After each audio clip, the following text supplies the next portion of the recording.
అందరికీ నమస్కారం. BSL logs and కిచెన్కి స్వాగతం. రామచరితమినగరండి సుజనులారా, సీతారామచరితమినగరండి సుజనులారా, సుజనులారా. జై శ్రీరామ్.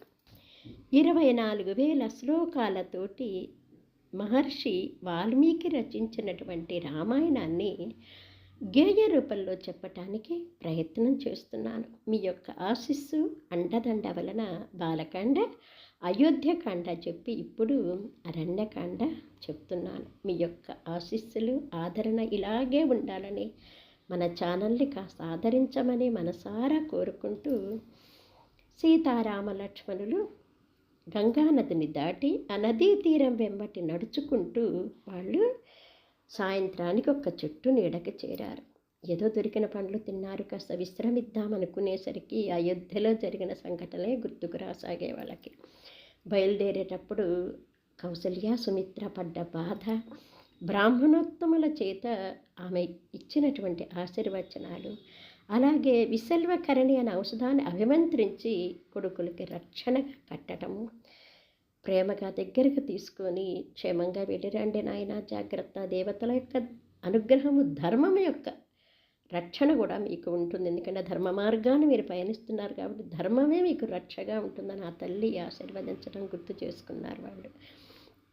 తెల్లవారు కూడా ఏమీ నిద్ర పట్టలేదు.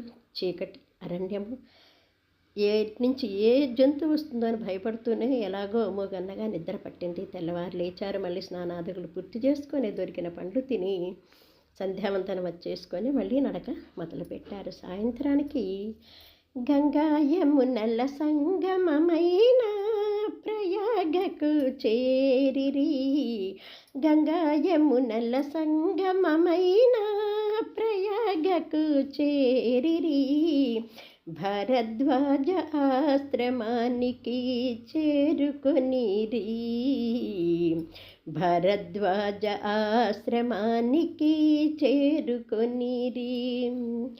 మహర్షికి నమస్కరించి తామెవ్వరో చెప్పిరి, మహర్షికి నమస్కరించి తామెవరో చెప్పిరి,